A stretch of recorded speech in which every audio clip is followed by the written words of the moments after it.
Hello, nurses. This is Kevin with nursingkamp.com. This is Bootcamp Primary Assessment, Part 1 of the Primary Assessment. This is the Art of Nursing, Primary Physical Assessment, where we're going to go through a flow of nursing and what you need to do when you're doing an assessment on a patient. So let's get right into it.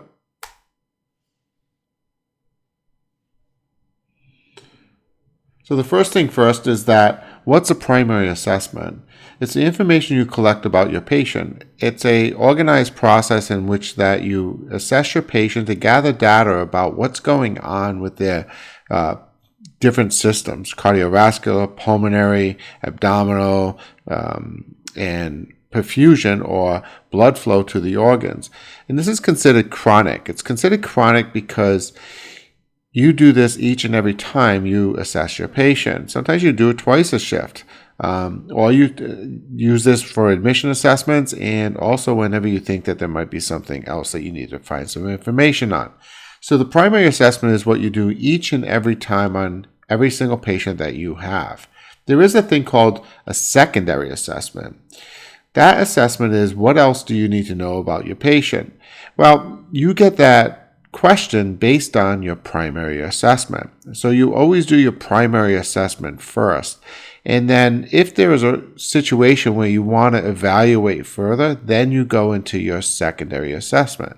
So your primary assessment considers the skin, the cardiovascular, the pulmonary, and abdominal. These are all the primary areas, the primary organs that you need to assess. Primary assessment is assessment before implementation. So what we do is we gather the data before we do anything. So a lot of times we do our assessments before we give medications, or we do our assessments before we'll even call the doctor.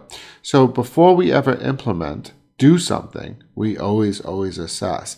And the primary assessment is the thing that we do in this assessment. So what do you need? You need a stethoscope and vital signs equipment.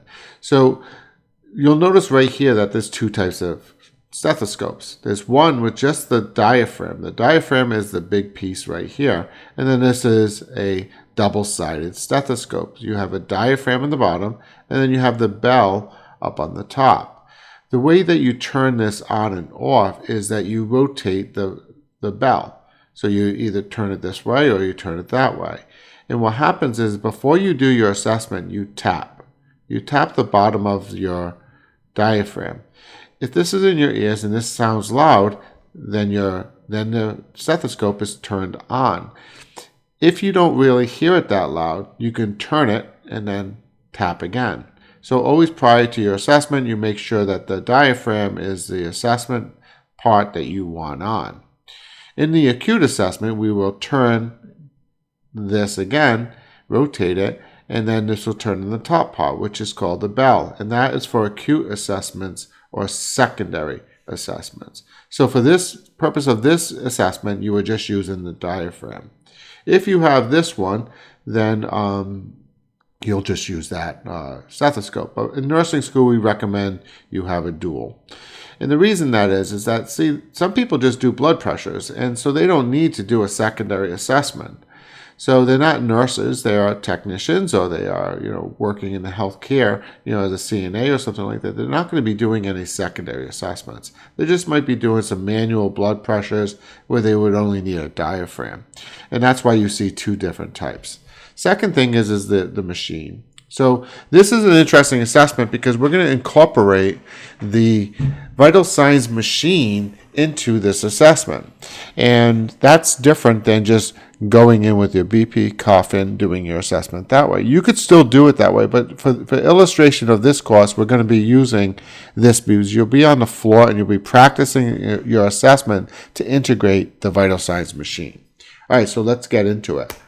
So the assessment thing that you need to memorize is a mnemonic called Pepper ABC, Polar, and LTB.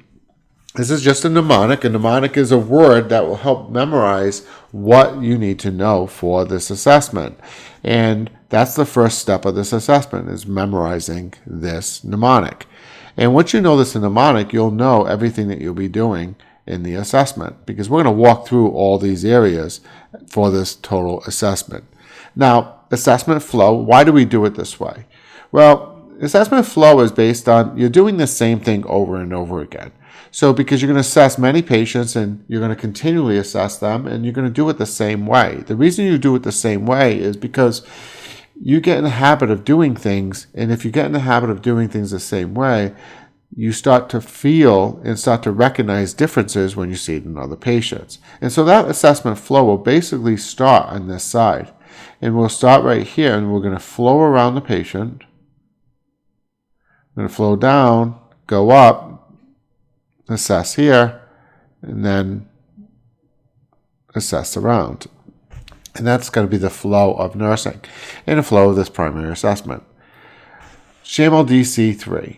Now this is what to ask during your assessment. I'm going to be covering this in part 2 of the lecture, in which we're going to talk about specifically what do you ask a patient when you're talking to them. And you'll see at the very bottom you have statistics. These are assessment question cues based on SHAML-D.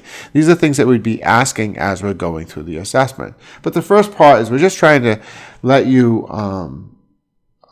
know the assessment first, and then we'll work on what do you say and what's the questions that you ask. And I'll cover that in part 2. Remember, in this assessment, we're just kind of working on the flow. I'm not going really in deep about all the abnormals. That's a pathophysiology, which is the abnormal process of normal physiology. And we're going to cover the abnormals later. I'll cover a little bit of these in the assessment, in this flow, but we're working more on can you do the flow in this way, in this order, so you can have something to practice and you can continually do your assessments in this manner. All right, so let's move on. Okay, so first things first, your assessment, wash your hands. That's the first primary thing, because hand washing is the number one prevention of cross-contamination and contamination. So always, always, always wash your hands before you go in. The next thing I want you to pay attention to is when you walk into the room. When you walk into the room, the first thing you might see is the patient's position. And they could be in one of these 3 positions or something else. If they're in any other position, your first question to them is that, are you comfortable in that position? The reason you're doing that, are you comfortable in that position, is you're assessing. Okay, and that's the first step of nursing. We always assess what we see. We see something that, hey, this patient is in this position. Are they comfortable in that position? Well, the reason we ask that is because this patient right here is supine, and that's a medical position, because it's not normal for a patient to be laying like that. So sometimes patients in the hospital are told to lay like that because they had a procedure and they don't want them to move. Your job is to assess, is this a normal position or were they told to lay in that position? So a lot of times we'll just ask them, are you comfortable in that position? And they might say, I was told to sit in this position. I just had a procedure. And so if that is the case, then we will then question our assessment and how we will adapt our assessment to what's going on. And we'll generally ask the primary nurse what's going on because we don't want to move that patient just because they're in that position. Because sometimes they're in that position for a specific reason. The second position is this high followers position. These are both acute positions. They're not normal. So when a patient is in those positions, we just kind of try to understand why are they in that position. And then we would ask this patient, are you comfortable in this position? Well, I really can't breathe that well and this, that, and the other thing. Well, that's acute. So then we level that up to the nurse. The position that we would generally want to see them in a 45-degree angle is a semi-followers position. This is the most common position. This is the most comfortable position. This is called chronic. What that means is that we would expect this patient, this is the norm. This is the normal position that they should be in. And if we see this position, we will continue our assessment. So we walk into the room, and the first thing that we do is we think of tick, right? And what that is just say who you are first, right? Hi, I'm a nursing student with, whatever school you're at. And then you introduce yourself. My name is Kevin, And then the last thing is consent, right? So we want to introduce ourselves and then ask them, can we do our assessment on them? Would you mind if I did my vital signs and assessment on you? And then that will allow you to kind of move into and showing respect to the patient. And so then you move into the room, and then the first thing that you do is you put your blood pressure cuff on their arm here. You do not press any buttons. You just put your blood pressure cuff on your room. You are starting your assessment at this time. Okay, so the first thing first is Pepper ABC, Polar LTB. And the first thing is that we're going to see is that we're going to check for the pulse. And that pulse is located on the radial artery next to the thumb in the little the crevice in the wrist. And what you do is that you feel their pulse first. Remember, they have their blood pressure cuff on, but it's not on, so you're just checking for their pulse. That's called the radial pulse. You listen to that feel for that for 15 seconds, and then you times it by 4. And that range should be anywhere from 60 to 100. But some of the things that you're assessing as you're feeling it is called the wrist. Is the pulse weak or strong? What's the rate? Is it regular or irregular? What's the strength? Is it thready? Is it bounding? And these are things that you'll learn to feel as you're doing it. It's very subjective, objective in the sense that you are kind of gathering the data, and it's kind of subjective in the sense of what you feel it is. So when you're assessing that, you assess it for 15 seconds and then you times it by 4. It's very important to have a second-hand watch so you're able to do this effectively. Next, we're moving on to the next step, which is the E. So the E is considered the edema. And edema, I want you to think, edema is basically fluid or swelling. So if they have edema down here, there's either a fluid problem or a swelling problem. And we'll talk about that. So let's go to the beginning. So pulse, edema. And what do? How long do you feel for? Just feel to see whether it's there or not. So you're going to place your fingers on the skin, and then you should see it rebound immediately. Or they shouldn't have any indentation. It should just be like their skin. However, if it takes a few seconds for that indentation to rebound, we give it a number, +2 edema. If it takes 12 seconds, we give it a +3. And if it takes 20 seconds or more, that's called pitting edema. That's acute. That's severely acute. So what are we looking for? We're looking for the rub, rebound, and is it unilateral? Okay, it shouldn't be unilateral. It's also called ipsilateral, which basically means that one side only, right? So we want it to be bilateral, if anything. Bilateral edema is fluid, but it's what should happen. If it's ipsilateral or unilateral, it means one side only, it could be a DVT. And a DVT is a deep vein thrombosis or venous thromboembolism. It's a clot, a blood clot in the leg or in the extremities. Basically what happens is that in the vessels, if there's a clot there and it's blocking it, the leg will start to swell, okay, around that area. And that's called DVT. And that's an assessment that the nurse does. And this is why because the patients are sitting down and laying down in bed a lot, and this is why we get them up and move. But the principle is that we want to assess their edema and what's going on down there. And then, so what we do is we go pulse, edema. Next step. Okay, next is the pedal pulse. So we went pulse, edema, pedal. All right, so this is called the dorsalis pedis pulse. It's located right here. There's a bone right here, and then you kind of drop to the side of the bone. And then what happens is that you'll feel a pedal pulse. It should be present. That's what it shouldn't be absent. If it is absent, they either have a lot of edema, which is fluid in the legs, and you might need a Doppler. A Doppler is an ultrasound, a handheld ultrasound, that basically will listen for you, and it'll have a speaker on it. So you hear shoo, shoo, shoo, shoo, shoo, shoo, and that is called a Doppler sound. Now, if you couldn't feel it with your fingers, you had to go to a Doppler, that's acute, and you should document pulses by Doppler. But it could be weak. If they have edema, they have swelling, this could be a weak pulse down here, or the blood pressure could be low. So pedal pulse is a very important part of the assessment. We'll talk about the abnormals a little bit more later, but this assessment is working on the flow. So pulse, edema, pedal. Next, pulse, edema, pedal. We'll check the other side. We're going to check the other pedal pulse. And it should be bilateral again. That's what we want. We want a bilateral pulse.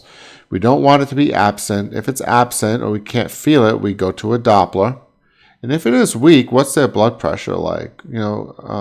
Is it acute? Why is it weak? And that's just our assessment.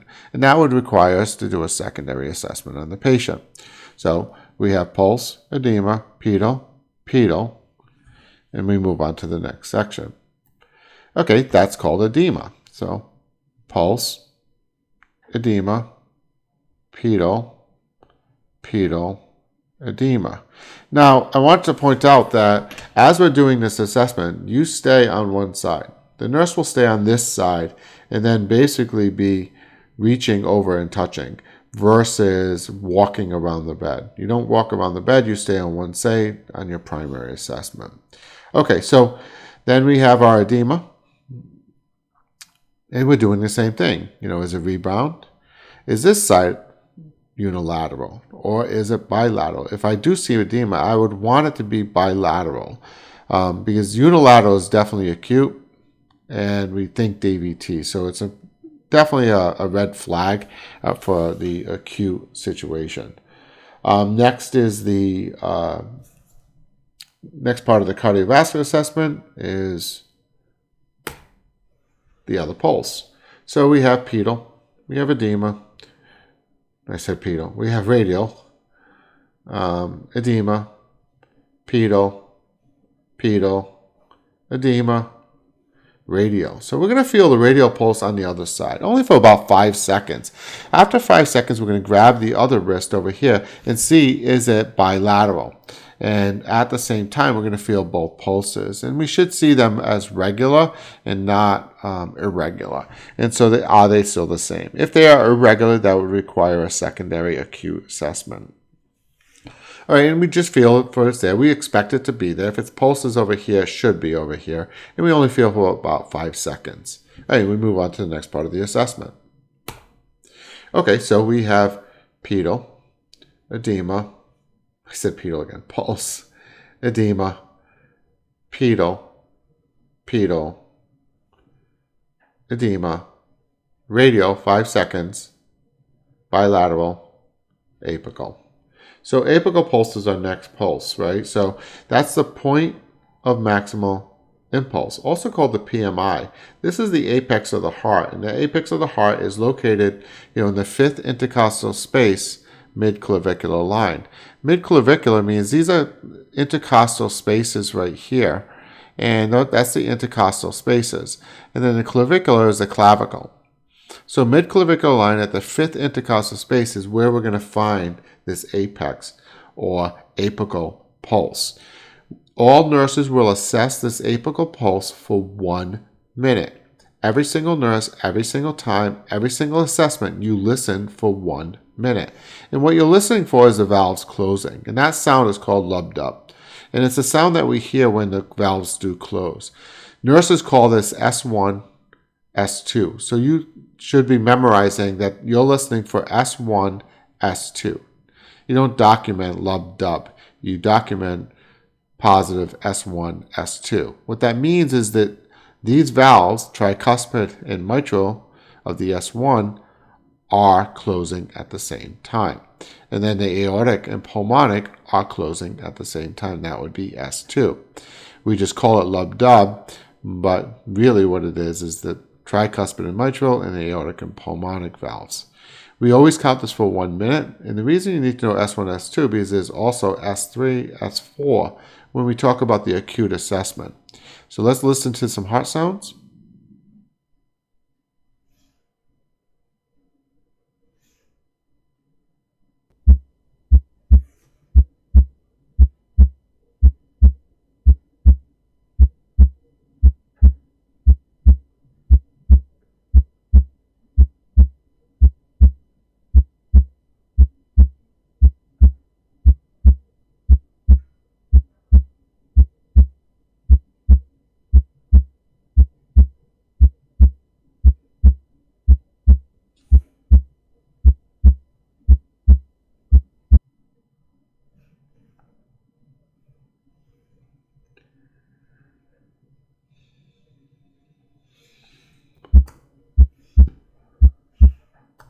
Okay, the next thing is moving on to our assessment.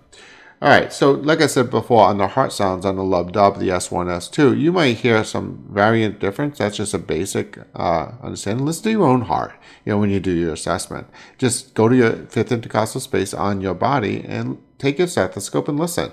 Get familiar with the sounds. The more that you're familiar with sounds, the more easier it will be to distinguish between an abnormal sound. Okay, so back to the assessment. Continuing on with the cardiovascular assessment, we're going to move through this. Pepper ABC. So pulse, edema, pedal, edema, radial, 5 seconds, bilateral, apex or apical, 1 minute, S1, S2, tricuspid, mitral, aortic, pulmonic valves closing. Now we move over to the blood pressure, which is the next portion. And so that blood pressure, remember we had the cuff already on them. If we were doing a manual blood pressure, right, we would have this over here. So recognize that, look at the position of this. See this bend in the arm? You want to be above that bend, and you'll be at the brachial artery. So if you're putting a stethoscope in there, that stethoscope will be under the blood pressure cuff. So it's very important to position it on the brachial artery and be above this bend right here. So basically what happens is you use your diaphragm and then you place it on the brachial artery if you're using a manual. If you're using the BP machine, you just press the button at this time. And during this time, this will give you some numbers. So you're not going to see the sphigometer, which is going to assess their heart sounds, their blood pressure. Now, the way that this sphigometer works is that in between each, there's these tiny lines. Each of those lines equal 2. Okay, so blood pressures will be equal numbers if you're using a manual blood pressure. So the first line after this here is that you have this big line is 130, and they're on the second one. So that would be 134. So there's one line, then there's 2 lines. So they'll be at the 134 section. And then this one over here, this is 70. And then, so you see 60, you see 80. In between the big line is 70. So then there's 1, 2, 3. So that would be 76. So this person's blood pressure would be 134 over 76. All right, so let's run through it. So you have your pulse, edema, pedal, edema, radial 5 seconds, bilateral, apical, 1 minute, S1, S2, blood pressure cuff, press the button. If you're doing a manual, you do a manual blood pressure at that time. So if you're doing a manual blood pressure, you will be the diaphragm will be in place on the brachial. You'll turn the knob closed. You'll pump to 160, 180. Slowly release the air and listen for the first heart sound. That first heart sound is considered your systolic blood pressure. The last heart sound that you hear is considered your diastolic blood pressure. So let's listen to this process on the blood pressure.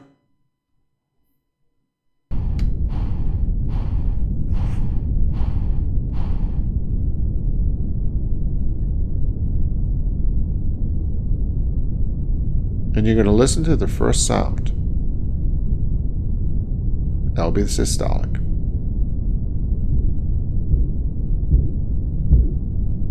You'll keep hearing sounds. Last sound will be diastolic.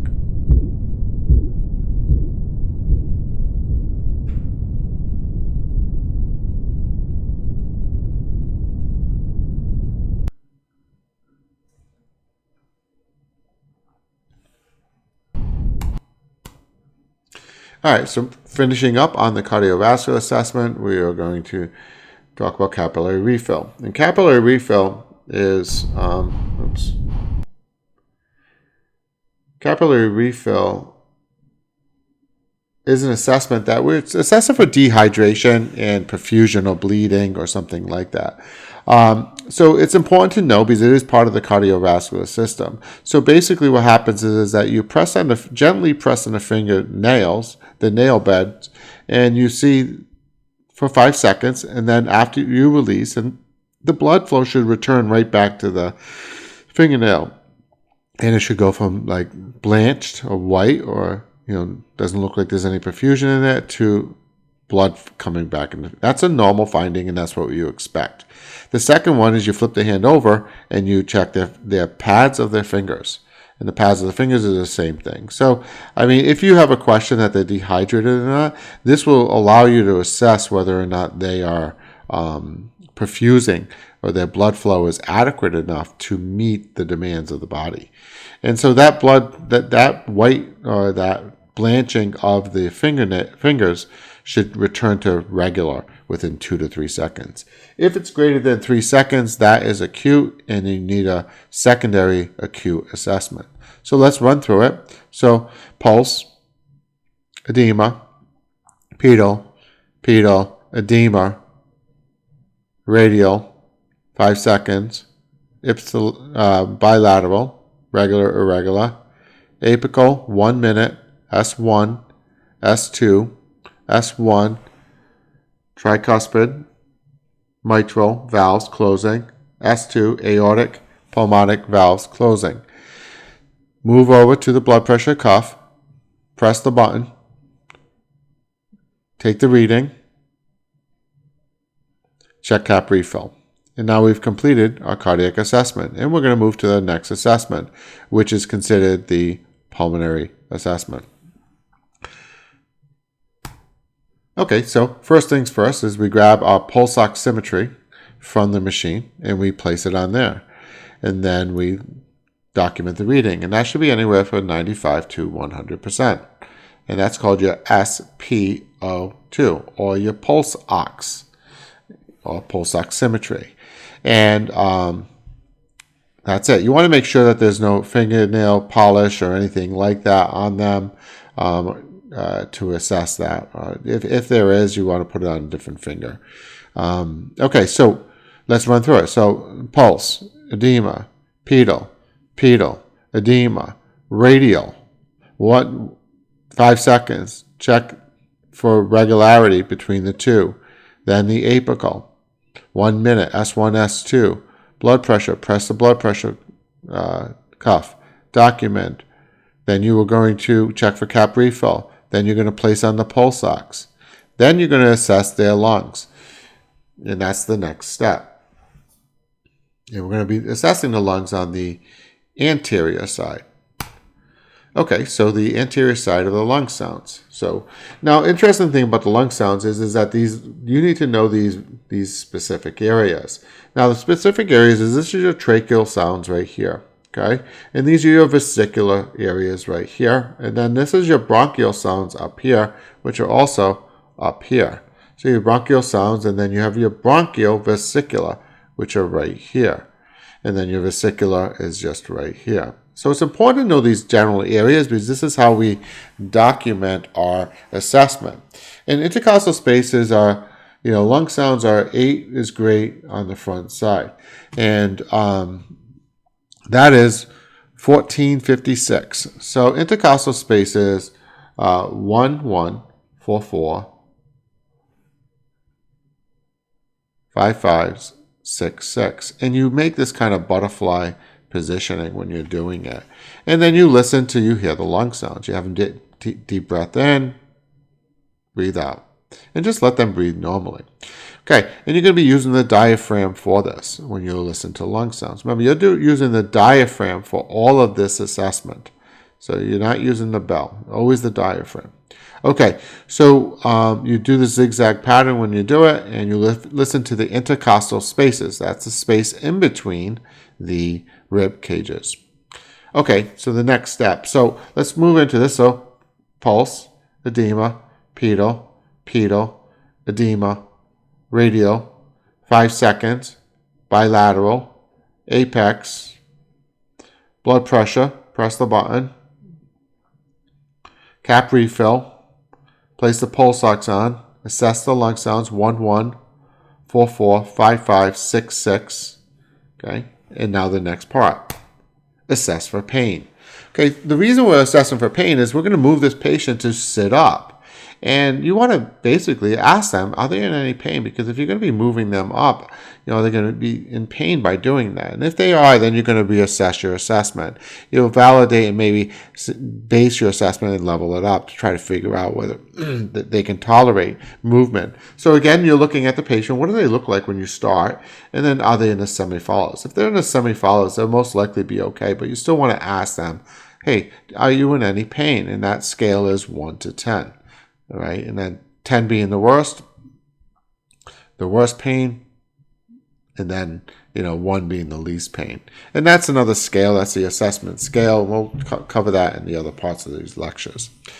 All right, so let's go through it. So pulse, edema, pedal, edema, radial, 5 seconds, bilateral, apex, blood pressure, press the button, cap refill, pulse ox, lung sounds.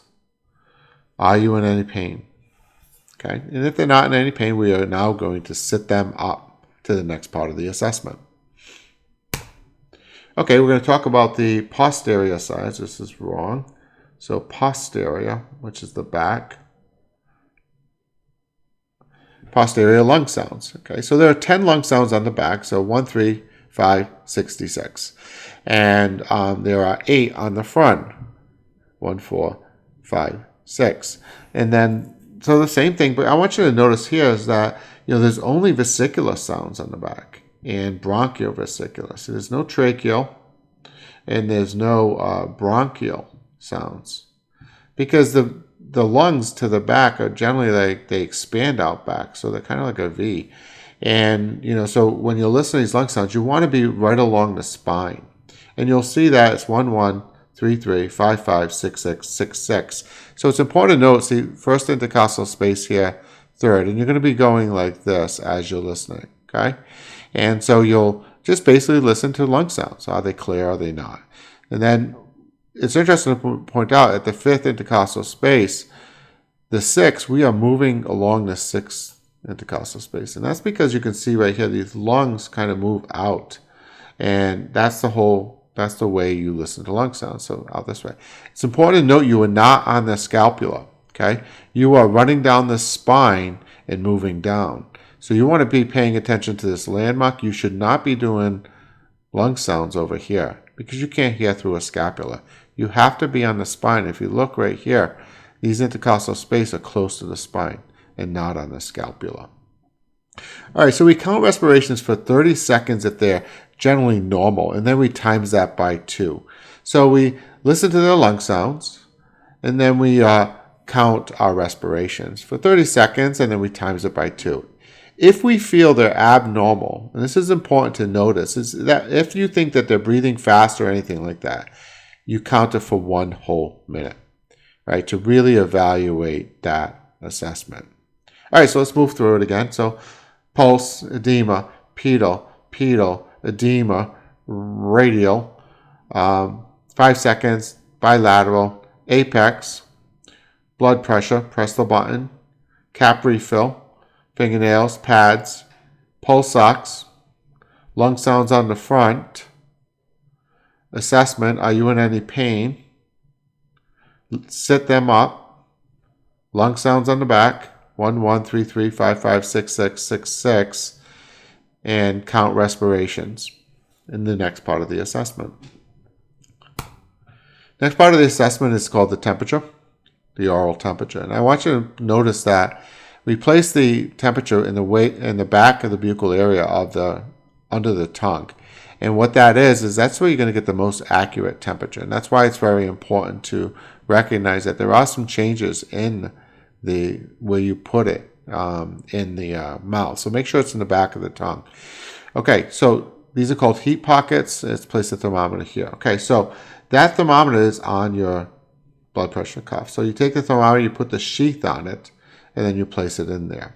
Okay, so let's move into it. So pulse, edema, pedal, edema, radial, 5 seconds, bilateral, apex, blood pressure, press the button, cap refill, pulse ox, lung sounds, are you in any pain, sit them up, lung sounds, Respirations, count 30 seconds, times by 2. Abnormal, count for a whole minute. Sit them back down, lay them back down, put the temperature in, and it should read the temperature for you. All right, moving on. Okay, so the next thing is the last section, and that's called your bowel sounds. Okay, so your bowel sounds are right lower quadrant, right upper quadrant, left upper quadrant, and then left lower quadrant. We listen to anywhere from 5 seconds to 2 minutes sometimes, because bowel sounds means that the bowels are moving, and we want that patient's bowels to be moving, and we want to hear bowel sounds. If we do not hear bowel sounds, we question and we level up. We do a secondary assessment on this patient. So the first place that we start is in the cecum area. And that cecum area is where the small intestine dumps into the large intestine. And at this point, this is where we're going to listen. We'll listen to there, and that's if we're going to hear it anywhere, it's generally here that we'll generally hear it. So inspection, auscultation, and then palpation. So generally we do not palpate, so we're just going to be focused on assessment and auscultation. And I'll talk about palpation in another video. So then when you move in a clockwise motion right around the abdomen. And then the middle area is the aortic area where you assess for bruit. And so what we generally listen to is we listen to bowel sounds. And we'll listen to some bowel sounds here. Here's a normal bowel sound.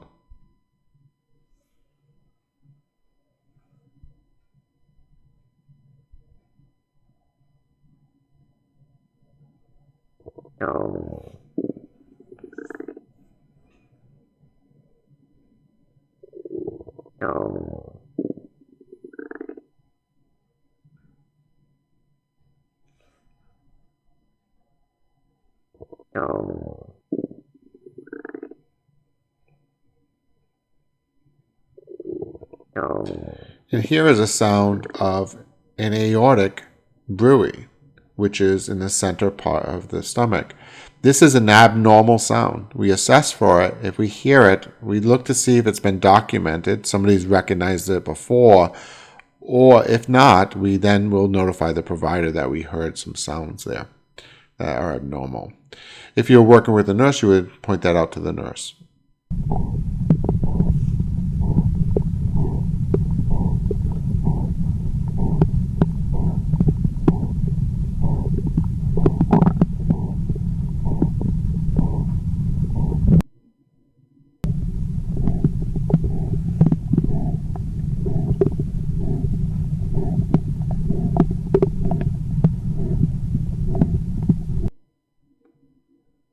Like I said, the aortic bruit is an abnormal sound. So that's an acute sound that you hear.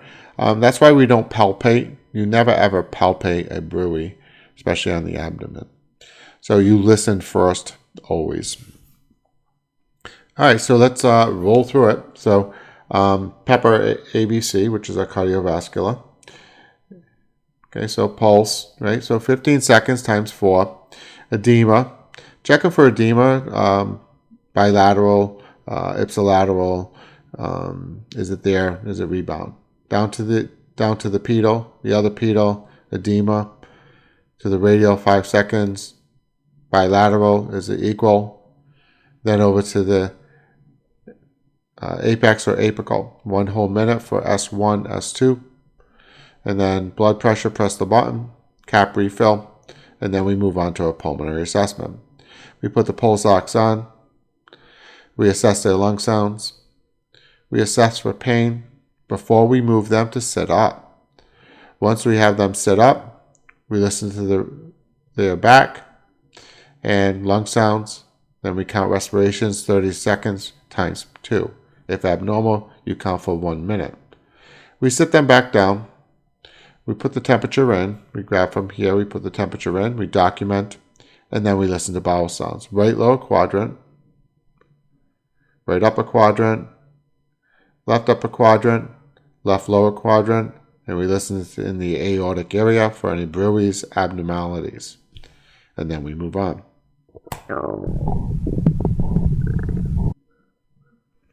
Okay, so that about concludes the first part of the assessment, part one, where we kind of covered Pepper ABC, Polar, and LTB.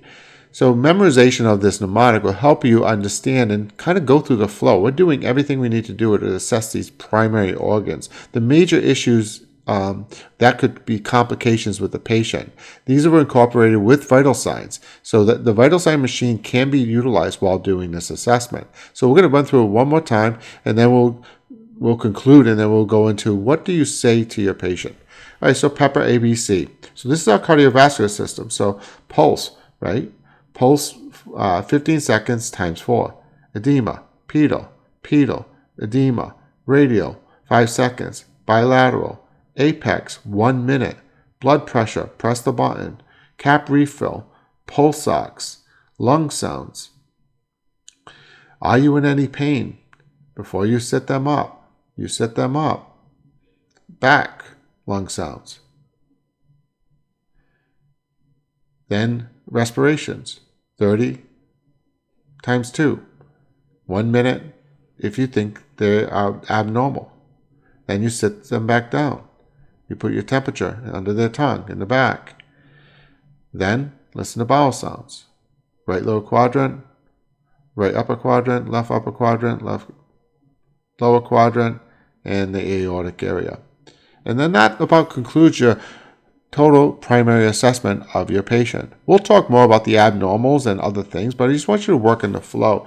It's a systematic way to manage your patient and to assess all the information that you need to know. In the second part, I'm going to talk about what do you say to a patient? How do you talk to the patient when you are doing this type of assessment? And that's important to see, because the thing is once you've mastered this assessment and being able to flow in the art of nursing, you'll be able to then apply your conversation to be pinpointed on the patient's condition at the time you're doing your assessment. Well, thanks, guys. We'll see you next time on the next video.